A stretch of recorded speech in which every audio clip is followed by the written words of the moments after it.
tosha kwa mtoto wako kipenzi. Kwa heshima na taazima, leo dada Asia ameandaa hii shughuli kwa ajili ya mapenzi yake, moyo wake, kwa ajili ya kipenzi chake, mtoto wake. Unaambia mzazi kama mzazi amemwandalia mtoto wake kwa ajili ya furaha yake. Kwa heshima na taazima, ile ni silaha imenyanyuliwa juu. Silaha kama silaha, tunajua kwenye vita uchagui silaha, panga, shoka, yoyote ni kuuzi tunamkata.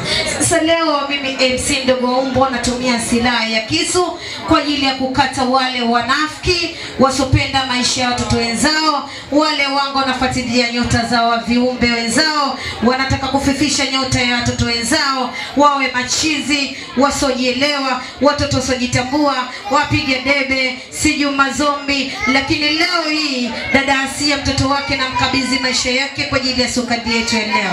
DJ wangu Shidadi na kabidhi kinga tosha kwa mtoto wa Asia, bosi wangu, tajiri wangu. Halo nifanye leo nikavimba hapa kwa Sadamanzi. Tunashusha taratibu kisu. DJ wangu Shidadi, nyimbo nzuri laini tubalize.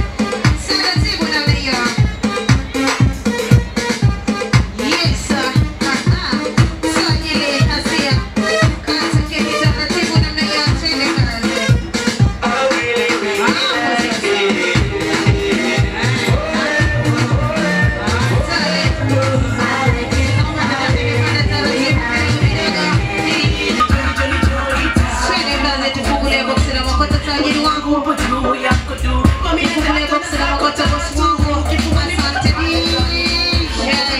Asante kwa heshima na taazima na dada Asia, tuchukue kipande cha keki tumlishe mtoto kwa sababu muda wote anaililia hiyo keki.